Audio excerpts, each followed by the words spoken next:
We are now live. You're live. Woo. Woohoo. All right. Hello, ServiceMonster people. We are going to take just a second here, and I am going to share this stream with our SMUG community. Yeah, I hope that while we're waiting here, I hope our US users had a happy 4th. I hope our Canadian users had a happy Canada Day. Maybe saw some fireworks if you're in a non-fire danger area. Had some barbecue, maybe something like that. You guys had some good times, good food. So we have so many things going on. We have a couple of big projects, which we'll be talking about here in just a second. Hey, Kim. Hi, Kim. I'm popping away. Sorry. That's all right. So we have a release planned for next week. Release Tuesday afternoon, 6655. We're just like throwing numbers at you guys, but there's some really cool things. One of which I have definitely been wanting to improve almost since I started here when I was going through onboarding and things like that. So I'm just going to share my screen and talk to you guys about a new feature that we're calling marketing expenses. So make sure I got the right screen up here.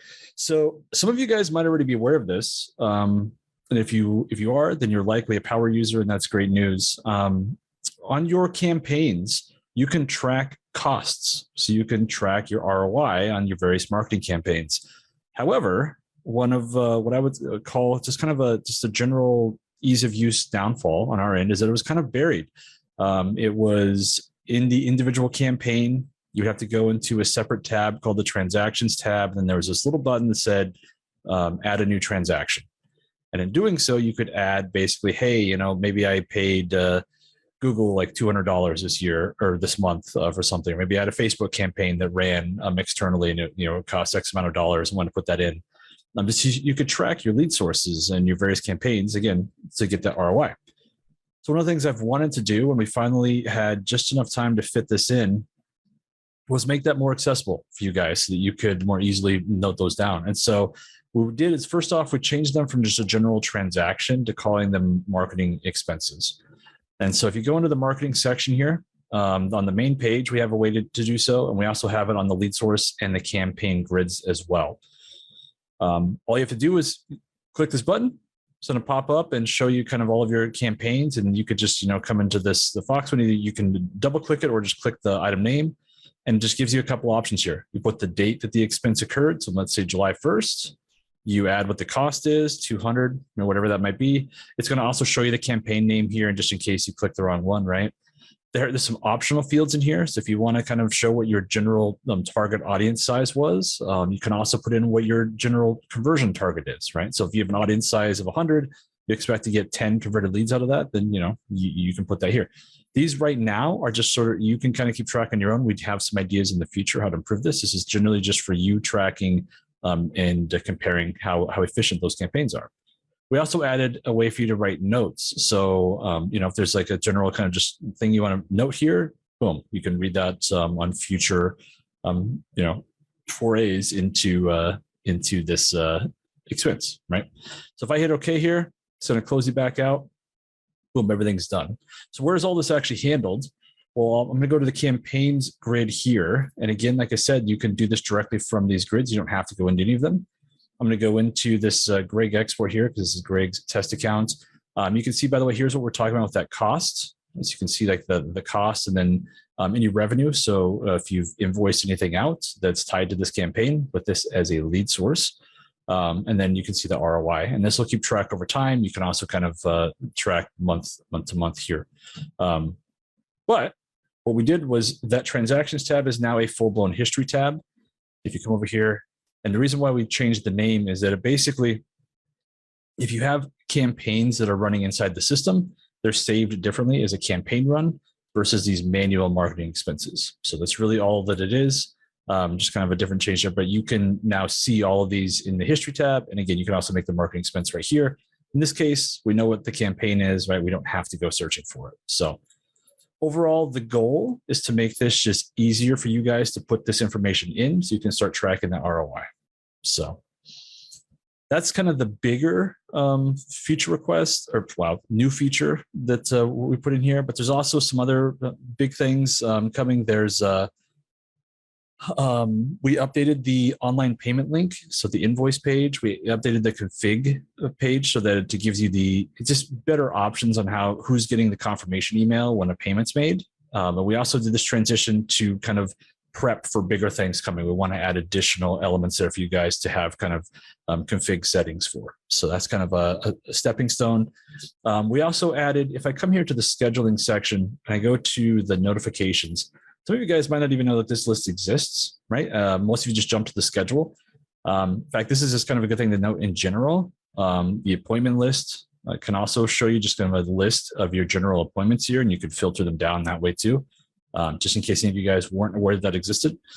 Your notifications that get sent out, the grid itself never had a way to show whether these were email or text. So this is one thing, just to add this column here, you can now easily at a glance tell if this was a text or an email that went out, and you can sort accordingly and so on and so forth. So nothing crazy there, but just wanted to showcase that. There were a bunch of UI improvements to credit memos. I'm not going to jump into them right this second because I don't think I have one made on this particular test account, but the credit memos have been made. The UI is much more differentiated now from a standard payment. And you can also go into them after the fact, properly edit them if you need to attach it to a different invoice or an additional invoice or things like that. It's easier to tell that it's a credit memo versus a payment, right? So that you can kind of apply those credits later in life. We have some further ideas on how to expand this in the future as well. It's just, this kind of came up during the SM Pay overhaul. And so we wanted to get that out for you guys and kind of get the UI overhaul there. And one other thing I just wanted to touch base on, if you guys are using opportunities at all, we were sort of, I won't say forced. I never want to say we're forced to make a change, but we made the name field required. And the reason for doing so was that not having anything in that field was causing issues on other screens, just in general, like how the UI was set up. I have some plans in the future to kind of improve the UI of all of those sections, but generally you want the name there, even if it is just the user's name, company name, whatever it might be. It just helps on the Kanban itself, kind of identifying that. So just a note there. There are also some bug fixes. Right, we've got some fixes to the line item editor, especially in terms of spacings. If you guys are using extra rows or things like that, it's been smoothed out a little bit. The payment link, the invoice page payment link that your users themselves or your clients themselves pay online with, had some UI overhaul. Right, we fixed some things to have better formatting to make sure that when we're sending that off to the payment providers, they're able to read that. We don't have typos or anything like that. We also just full-blown changed the state province field to just be a drop-down to, again, ensure proper formatting and things like that. So it's also just easier for your users to use now. Fix some visual glitches, there's honestly like 15 or so bug fixes in here. So I'm just going to kind of let you guys go look at the release notes when that's out. Just as a reminder, right, when you guys see the release notes or when that comes out, you can always check what's new here in the company dropdown, hit what's new, pops you out to the release notes. You can jump in, you can check both desktop and mobile. Always want to remind you guys of that. You can see what's been going on. So, all right, so that's 6655. I'm going to stop the screen share here. Actually, don't stop yet. Go back. Oh, okay. As per requested by one of our amazing support agents, she wanted to draw everyone's attention because I don't think we've ever really talked about it. Oh, yeah. But the magic help button. So we added a context help to all the pages that have help. And before Mary left, and we're still looking for a Mary replacement. So I'm shouting out, if you are in Michigan or the state of Washington, or you know somebody who is a content creator and has a Venn diagram that also has to do with Heart of a Teacher, right? So if they love making videos on YouTube and they also have an education related to education, I'd love to talk to them, have them send the resume our way. So we're still looking for the new Mary, but long before she left, she was developing the help system as an integrated piece of ServiceMonster. And it was very successful, worked very well. Lots of people use it, but I don't know if we've ever pointed it out. So couple things. if you look in the upper right-hand corner of pretty much any screen, as Adam is showing here, you'll see a little help icon. If you click on that help icon, it will take you to a page in context of the page you were looking at. So if you need help about account and you're looking at the account page, you hit that little help button. It will take you to help about that account page. And from there, you can deep dive into all the craziness that screen presents you. Go ahead and jump back for us, Adam. The other thing is, if something's complex, we get a lot of phone calls about it. We're answering the question a lot. We can put a little help on the dashboard, and not just the dashboard, but I'll call it the container that the dashboard sits in. So it's not limited to dashboards, but those little context helps within the app will take you to information about the individual item itself. So as you can see here, Adam's clicking around the dashboards and it's giving you more context about how those numbers are derived. So always easy to do that. It's, pretty in depth. Mary has done an amazing job outlining all of that. The other thing, if you look on the main menus, Adam, you want to do a drop down there to the sub menus on the navigator bar. You'll see at the bottom of each one of them, there's a little help link that'll take you to the help about the general section, which from there will give you all kinds of information to learn maybe what you don't know about ServiceMonster, and you have some time to peruse. That could be a good way to do that. So thank you, Brenda, for bringing that up. I do think that's important that we point out from time to time, because we put a lot of effort, energy, and capital into building out all of this help stuff to try to help new people come on board, but also help you get the most out of ServiceMonster. So, all right, Adam, I think we can show and tell part is over now. It felt like Vanna White there for a second. That's a far cry from Vanna, dude. Well, I mean, that's fine. The other thing, just to point out, pretty much just look for the question mark icon, right? That's really the big thing. You can see that kind of all around. We have the whole help section up here as well. You can look at in-app training. You can jump out to our help, right? You can go to our blog. You can also contact us, right? So all of our help stuff, we really spend a lot of time trying to make sure you guys have access to that. So, and then we have the in-app training too. Go to the training center here on the, and the goal here is to fill this out. We had other responsibilities, but we have some of the core basic things in place, especially if you're new or you have new employees. This would be a great thing for new employees to go through once you set up a user for them, right? Go through the welcome, go through getting, maybe not getting set up, but the different releases and different notes about the high level stuff. And it takes them right through and points you in the right direction. So all kinds of tools that we're continually producing to help you guys self-help first. So you don't have to stop your day, reach out to us, talk to us, explain, like, if we can get you guys knowledgeable about, especially the everyday things. If something gets weird, obviously, and we love talking to you. I don't want to discourage you from calling us, but at the same time, I want you guys to have the easiest path to move on with your day, because you're not thinking about this stuff 24/7 like we are. You're thinking about cleaning. That's a whole other tackle. Yep. All right, I'm going to pause this for now. We can jump back at any time if needed. Wanted to take another moment here to talk about SM-Pay again, in case anyone missed, the last 18 times we've mentioned it. We're excited. SM-Pay is here. It allows, you guys to set up a credit card or direct debit, and direct debit to merchant accounts. You guys can process payments directly through ServiceMonster. There are a bunch of cool things that are unique to ServiceMonster Pay, along with kind of the standard that you guys are already accustomed with maybe Authorize or Stripe. It's available for Canadian users as well as US. There are updated payment screens throughout the app. There's the payment methods tab that you guys can manage your payments directly. It's only tied to ServiceMonster Pay currently. You can store those payment methods for future use. You can set default payment methods so that auto comes up as the first option when you're making a payment in the future. You can set up recurring payments with those stored payments via contracts. And I kind of glossed over it, and I shouldn't have, but the direct debit is a big one, guys. It's something it's the only option right now on SM6 in order to use that. and it's much less expensive when it comes to rates. And I know that a lot of your users still currently pay by check and so forth, and so it can be an option there with minimal service charges. So. Yeah, and just to be clear, because I know it's a big issue, we see it on the boards all the time. With a ServiceMonster Pay, you can save credit cards without running a charge. Yes. Yep. Very good call. There are a handful of little quality of life things that ServiceMonster Pay offers you.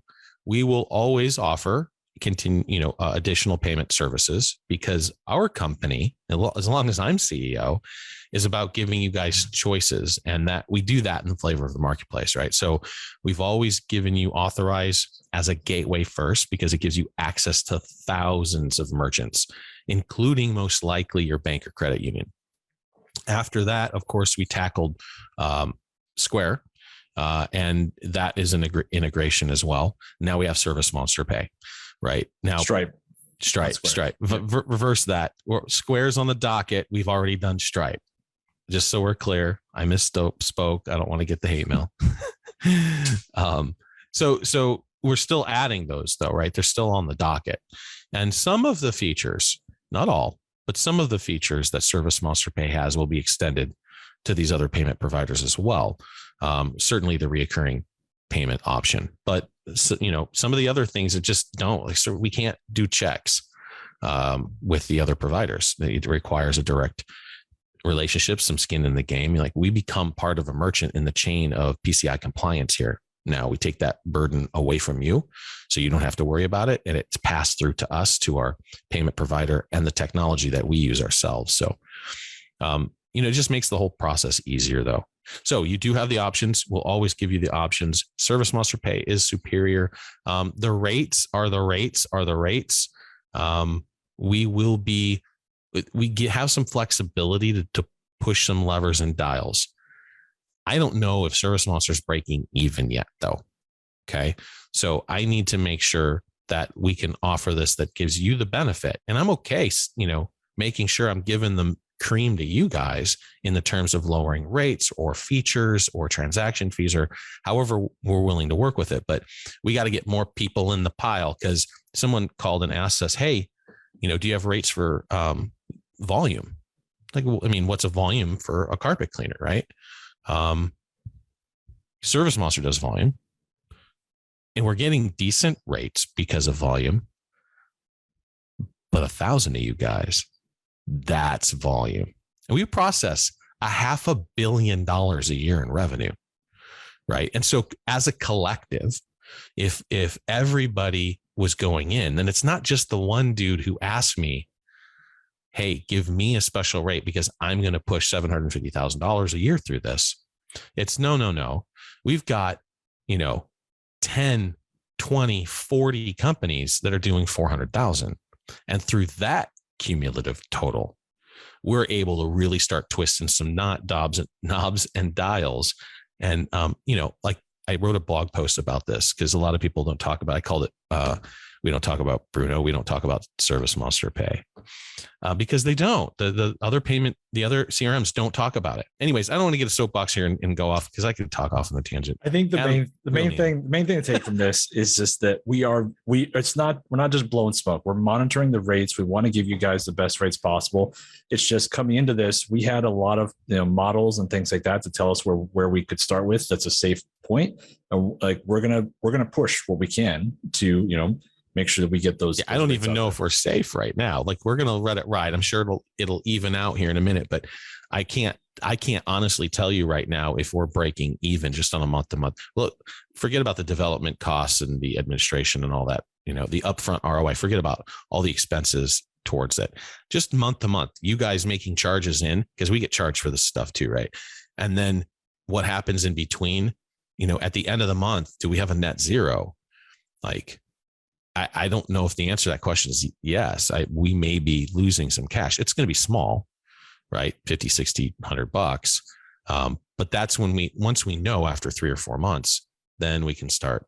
Yep. Once we get more people onboarded, that initial wave is over. We expand into some other thing. Like, there's a lot of things coming. It's mostly just the main thing. We just want you guys to know we're monitoring that. We want to get you guys the best rates possible. So Shane asked, is there hardware like a card reader that a customer can add So there is. We have not greased the wheels on that process though. So it's possible. And we certainly want to pursue that. It does drop your rate, right? Because then you start to get chip rate and swipe rates as opposed to key in rates. And so that does give you the ability to drop your rate. Right now, though, I don't like the options that they present to us, but I am going to pass them through to you. So it's kind of like the phase 2. The phase 1 was get ServiceMonster Pay in the product, get it set up, get it ready to go. Make sure everything's good and we're at least, breaking even so that we can then carry forward. And as you guys add volume, then we can start to play with these levers and knobs. Phase 2, though, which is going to be coming up pretty quickly, is looking at the hardware that they offer. They offer 2 flavors. They're both big devices. One of them is Android's worked into the device itself. So we can actually put ServiceMonster on the product, and the product itself has a reader in it. They do not currently provide dongles because they do not meet their PCI compliance metric. I'm not sure how Square and some of the other providers are getting away with it because they do have some more inexpensive dongles. And they say they're coming. So I don't know. The one device is like $250, but it's got Android and it's a tank, right? So this is something that you would give maybe your techs that it would find it harder for them to destroy, and then they can do cards, they can use ServiceMonster, they can update their stuff. So that's the vision. I don't know how much I'm in love I am with it, but I'm, Shane, give us your feedback on that. Where you think that's at? If that's a no fly until we get or it's all dongle. Because I'm kind of thinking it's all dongle, unless you guys tell me otherwise. I'm happy to pursue the more hefty devices, but we are applying pressure to them to see if we can get them to move forward on this dongle product. Absolutely. Okay. Every time we spend too much time on that. Yeah. Mobile, there is a mobile release coming. There is also a larger release that's on the horizon. We'll talk about here in just a second. The smaller release is 147. I have talked about this last month. It's still in the works. We're nearing the QA process. The big thing is we're adding the advanced debugging mode, which is something that we're going to allow into your guys' hands if you're someone who's maybe experiencing a more crashing or issues that others don't seem to be having. You can toggle this on and it'll allow us to have kind of a deeper dive into the analytics to see if we can figure out what's causing the crash. Basically gives us more info to try and debug with, right? So that's part of it. The 1 day only view is going to be part of it as well. There's going to be a new security rule you guys can enable if you are someone who only wants your technicians to see the current day. So they can't see in the past, can't see in the future. They can only see what's there today. Both the technician and laborer roles will have it's called technician limited schedule and laborer limited schedule. So that is tied to that. Is a SynGym issue that's being resolved where if it's being toggled from mobile, the last name's not being sent. That's resolved. The description notes for web form leads will show there. Currently, if you look, you get a web form lead, you look at it on the mobile app, the description field actually isn't in there. So we're getting that added in there. There's various bug fixes, just a couple of things here and there. So just kind of be on the lookout for that over the coming weeks. And in terms of the bigger event on the horizon, I'm going to pass this off to Joe and or Asher to talk about an upcoming webinar. Yeah, so we probably should be doing more of these. Our marketing people are, every time I rub elbows with any kind of CMOs, how many webinars? You guys do webinars? And the sad part is our webinars are pretty successful. We draw a decent audience, anywhere from 150 to 250 people. 70% of those are typically users. And this is not usually the value content that we're used to doing with the Ask or podcast or whatever. It's just straight up showcasing ServiceMonster and a set of features for a larger release. Ta-da! That's what we're doing this time as well. The release effectively is what we're calling 6.7. ServiceMonster 6.7 will be the focus, but it kind of encompasses a range of things. So with 6.7, you will get Fill My Schedule, custom fronts, and self-help of internal content, including top copy. That's pretty cool. You'll be able to create one-off campaigns with Fill My Schedule. That's pretty cool. 6.7 encompasses ServiceMonster Pay, as we just talked about, something that we'll talk about during the webinar. It also encompasses some changes to scheduling that Adam's working on behind the scenes. I won't commit to specifics there because those aren't done yet. In addition to that, we have a new product that we'll be releasing. Probably not super interesting to you guys. It's called ServiceMonster Lite. It's really for gig economy people. It's mobile only, one user. There's no relationship between appointments and jobs. It's really flat, super, super dead dumb, easy, right? Basically an intro app to a CRM. But as we were building that out, and that's like not but a few weeks away from release, but as we were building that out, and they put it in my hands, said, hey, here's kind of the first thing we're thinking. I went, oh, our quick ed screen, man, on mobile needs some love. It's hard to read. It's hard to work with. It didn't make my brain happy. And so I said, man, Ethan, my son, right, who works, does the mobile development. It's like, dude, you got to do something about this. Like, he inherited. It's like, you got to make this pretty. And so he went through a handful of designs and handed us something that was like, holy shit, this is good. So they gave me the next build and I'm like, oh, let me see. Boom, quick add, open it up. Oh, wow, this is good. Holy cow. My brain is happy. It's so easy. Bippity bop. It's fast. Like, ultimately the number of taps didn't really change, but it was just easier. This is like, it didn't make my manic brain go crazy. Right. And my wife, is even worse. It's like, no, simple clarity, information, not data. So then I opened the next screen and I went, what? All of the editing screens needed love, like in the whole app. So I was like, Ethan, man, you gotta go through the whole app. So that's one of the things that we've been doing over the last few months. He's been going through and cleaning up.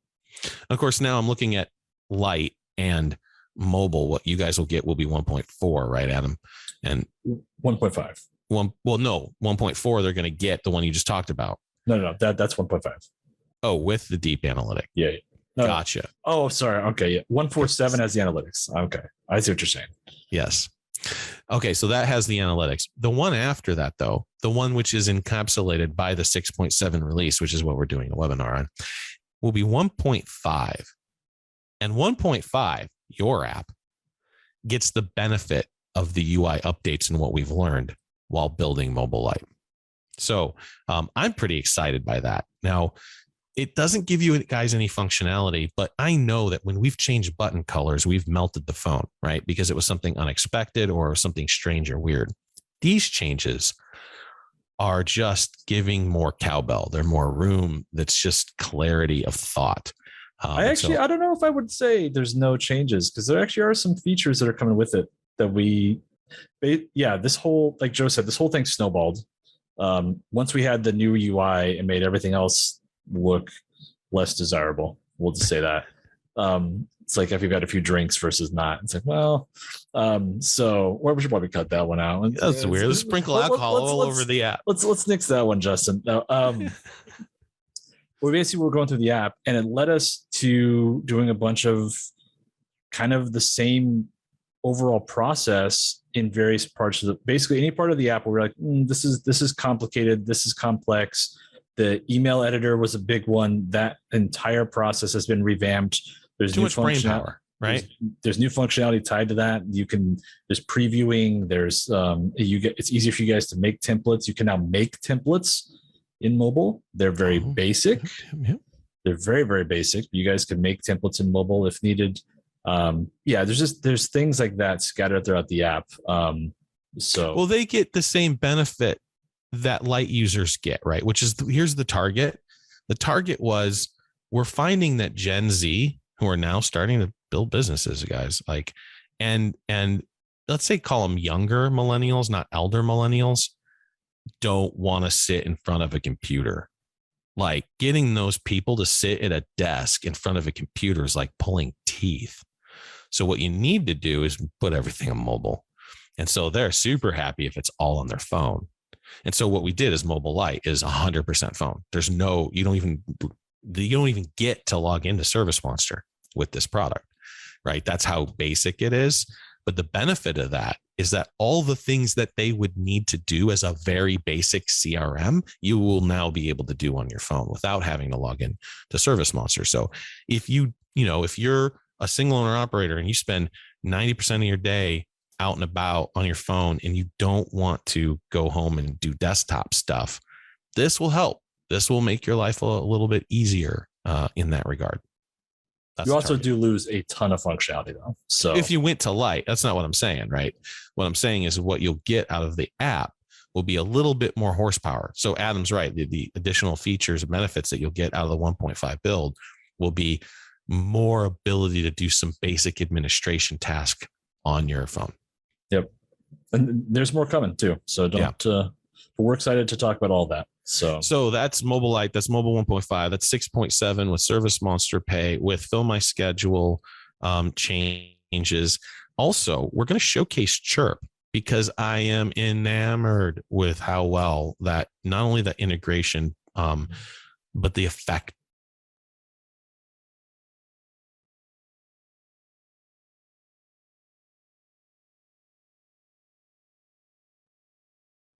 We lose Joe? Is that just me?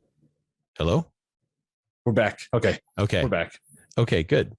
That was a little bit scary. Anyways, I was saying that Chirp will be joining us, right? Ryan will be the CEO, will be stepping in to kind of showcase some of the connections because I'm enamored with how that's working. So am I missing anything, Adam? Isn't that's kind of the umbrella? That's the main umbrella. I think if we're missing something, Asher would jump in and yell at us, I think. So I think we're good. Yeah. Very good. So yes, so August 25th is the target. Look for links, look for emails. We'll be sending them out shortly. We don't necessarily have a specific landing page yet. I know Asher put something that was kind of like let us know if you're interested, which is, I'm just going to make him take those and self-register once we have the landing page up. So you guys won't have to do anything. If you want to get in early, let me know, send me a DM, and then we'll figure out. But we're going to be putting up registration here shortly. It's August 25th at 5:00 Pacific, 8:00 Eastern. So save the date. Yeah. So there we go. Lots of stuff about ServiceMonster, exciting stuff. There are a couple of SMUG posts I wanted to dive into. And the funny thing is, a lot of these actually ended up being kind of a show and tell. The last one we'll be able to dive in a little bit deeper, but I thought that these were nice things to show you guys. So I'm just going to share my screen here really quick again. The first one came from Mike.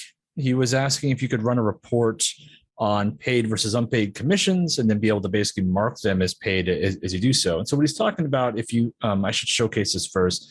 In the reports, there is a section here in the management area that's tied to employee commissions. And this gives you the ability to, search by date, paid, unpaid, filter by employee and so on and so forth.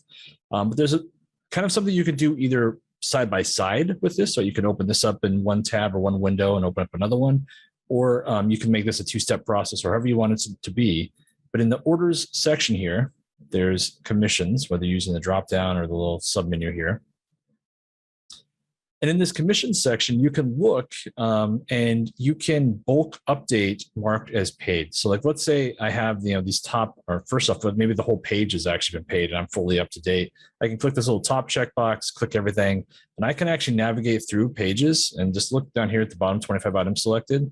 So I navigate through, I can select additional items. So you can just keep this going if you want to just do it all at once rather than page by page or however. But then you can just mark those as paid. Boom. Completed. And so you can also kind of just go to straight paid versus unpaid, right? You can filter it all or just look at everything. That's totally up to you.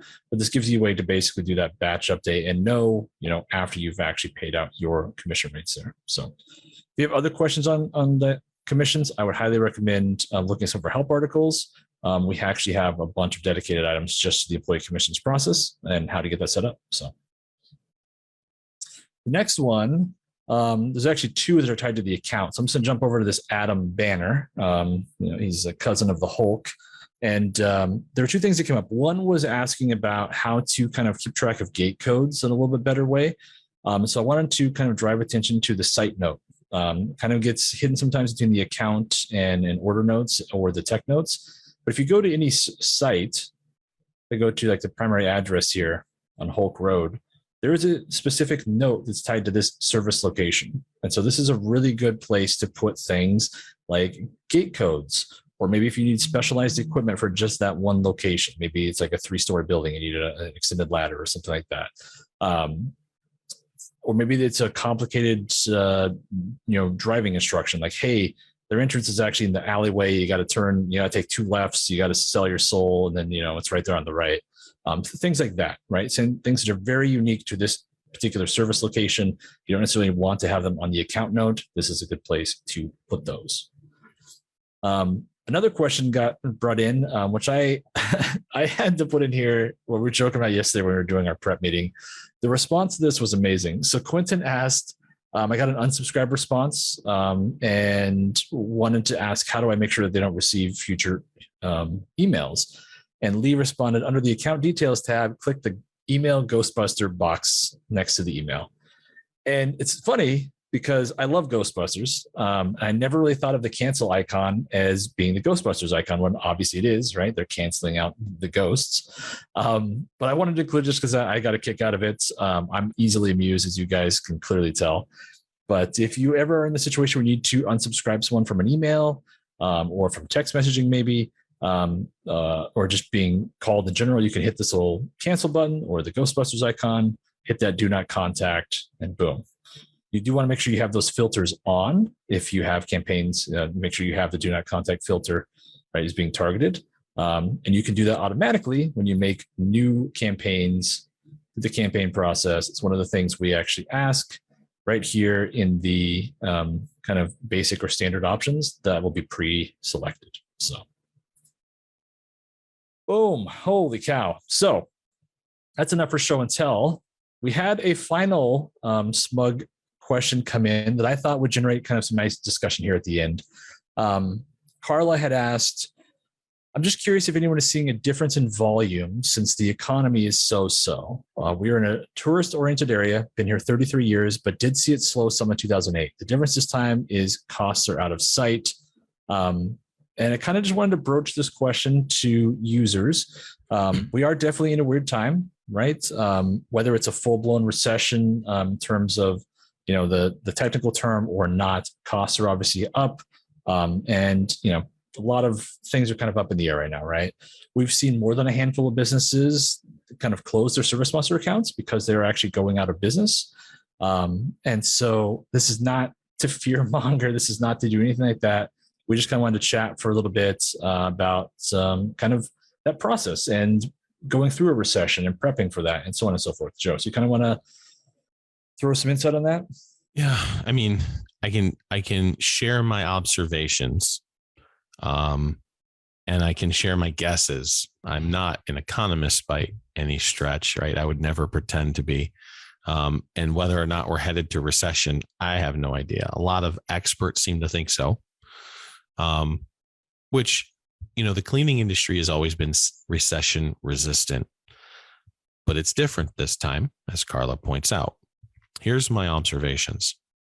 2008 reminds me that time period was polar vortex. We had an unusually slow period, especially in the cleaning industry. The season that was supposed to be the, hey, winter's over, it's time to, get things clean again, didn't come to fruition. And that hurt a lot of small businesses, but they weathered the storm. It meant that you had to make some sacrifices, right? You had to cut some maybe personal expenses and shrink things down a little bit for a minute, tighten the belt. But small business owners are good at that, especially you service providers, because you're used to weathering the storm. Like, I have met very few service providers who are like ninja cutthroat marketers. They usually graduate and become coaches. But actual service providers who generate an engine that just generates leads after leads and grows a $5 million service business. It just doesn't happen. Is it because you guys can't do it? Well, I mean, there's like 40,000 of you, and I've never seen it in carpet cleaning, window cleaning, pressure washing, maid services, right? You have to expand and do regional stuff. And even then, I don't know, in 20 years of this business, how many times people said, I'm going to make the best franchise ever. And I've only seen 2 franchises created since I've been around in 20 years. All the other ones were here already.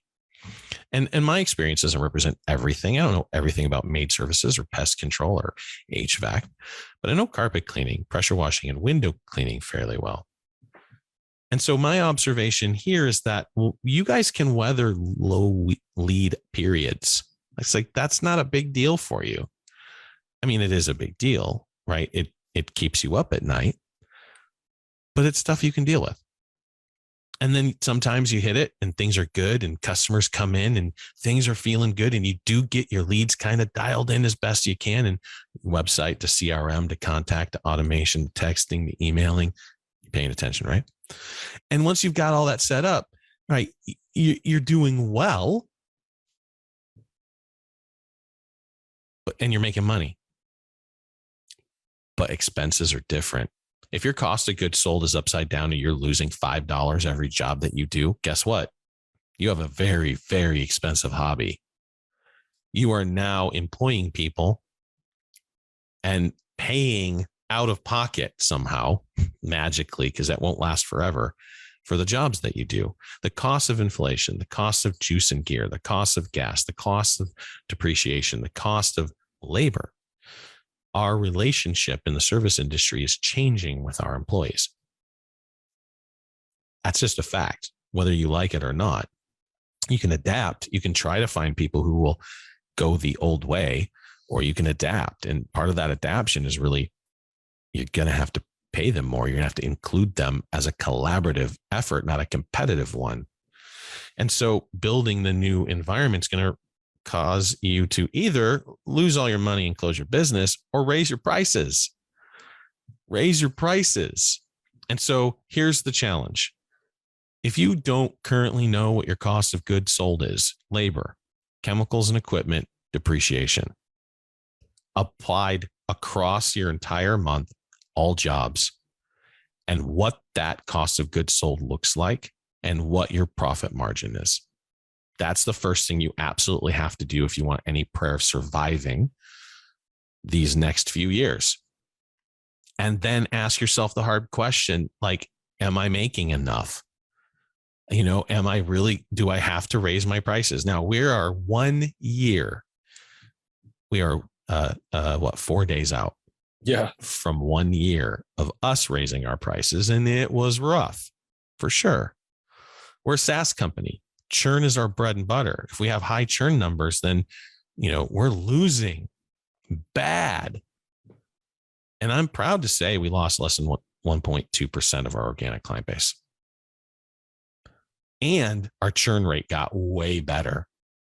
So, what churned is a lot of the companies who were struggling or having problems. Now, I will say our churn rate was exceedingly low for the last 8 months. Like, not just historically, but like other SaaS companies would do unspeakable things to get the churn that we have. It is currently at nominal, like what my targets are. And the only reason it is because I keep seeing, maybe once every 5 or 6 days, someone closing their business. It's because they're not dialed this in. They haven't dialed this in. The expenses is killing them, and they're losing money on each job, and they're not able to retain employees. And this is not the employees market problem. This is your problem. Regardless of how you feel about it, it's your problem to solve. And so this is a big deal, right? Coming to terms with how you want to move forward in business, especially in the event of, let's say that you've been a business, you were okay on fits and starts, and then you got your pricing dialed in such a way where you,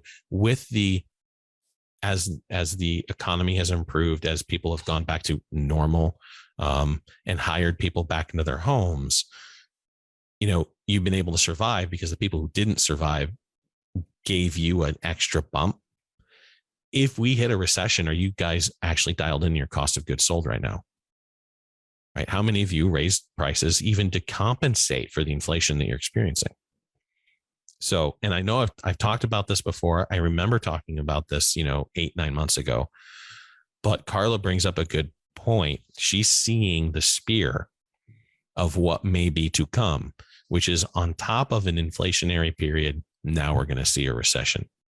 So batten down the hatches. I know you guys can get through the recession part if your prices are dialed in. And if not, you're going to struggle. So then is it worth it? You got to, that's for you to answer. So, Yeah, again, sorry, Carla, that turned into a long answer, but there you go. Again, none of this is to, make people afraid for the sake of being afraid, right? It's mostly just making sure you're prepared. And one of our longtime friends, someone who's collaborated with Joe on numerous occasions, Brandon Vaughn, actually posted one of his Facebook groups. We'll actually share some of that here with you guys if you're curious. But he shared just kind of like a really basic sort of quiz to show how recession ready you are, right? How prepared are you for this situation?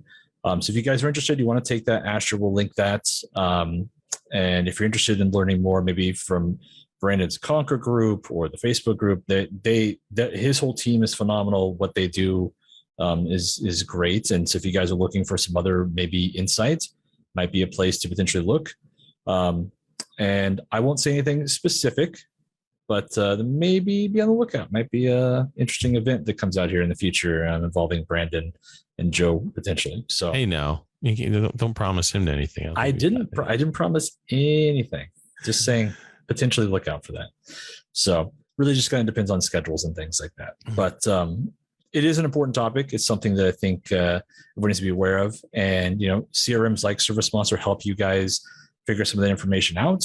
You can even go deeper with something like with QuickBooks or so on and so forth. But the main thing is, we've been harping on this since day one, is you guys need to make sure that you're aware what your KPIs are, what your margins are, and so forth. And if you don't know the answer to that, that's one of the biggest things you absolutely need to find out right now. So, and you can do that pretty easily in ServiceMonster. You just got to go plug in a couple values in a couple places and then start doing jobs, and you'll start seeing this come into play. So very cool. All right. Do we have anything else, Adam? That was it. No, that's all I've got. Awesome. Any questions? Let's see. Doesn't look like we have any questions on the live stream. No, pretty much everything I saw, we got answered. Paul had asked when the webinar was, but you literally like a second later responded. So pretty much. Yes, August 25th, 5:00 Pacific, 8:00 Eastern. So awesome. Very good. Well, thank you so much, everyone, for your attention. And sorry we took so long. Adam, we're killing it here. That's 52 minutes. And that was just me being long-winded, I guess. I know you too. I think both of us bear the responsibility there a bit. Listen, I would never do anything wrong. So we all know. All right, everyone. Have a great night and a beautiful weekend. We'll see you next time.